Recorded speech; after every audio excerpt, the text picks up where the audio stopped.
there are going to be great opportunities in 2014. We expect to build an office tower starting in the first half of 2014.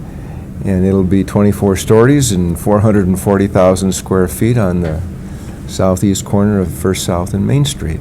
It'll be, I think, a very positive addition to a very great skyline in Salt Lake City already. We see that as being a major commitment. We're also starting an apartment project down in Sandy as a joint venture with the Utah Transit Authority.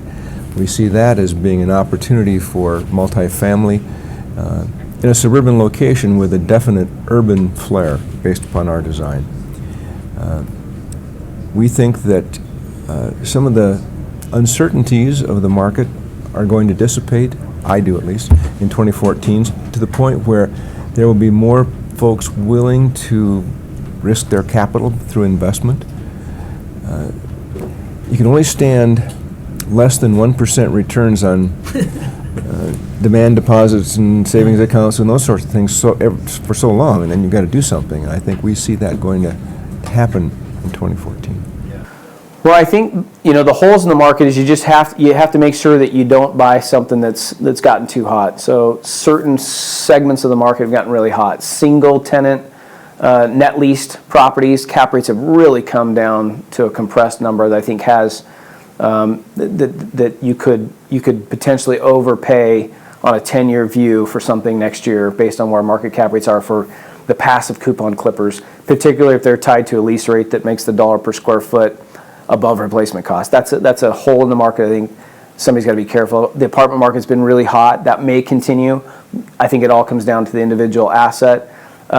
Also speculative development. There's some areas of our market, there's pockets that need new supply. There's also pockets that if you're not the first mover, you probably don't want to be the second or third mover. So, making sure that you make your move and are aware of the supply and demand metrics of each move that you make and where cap rates are moving for that product type I think is pretty key.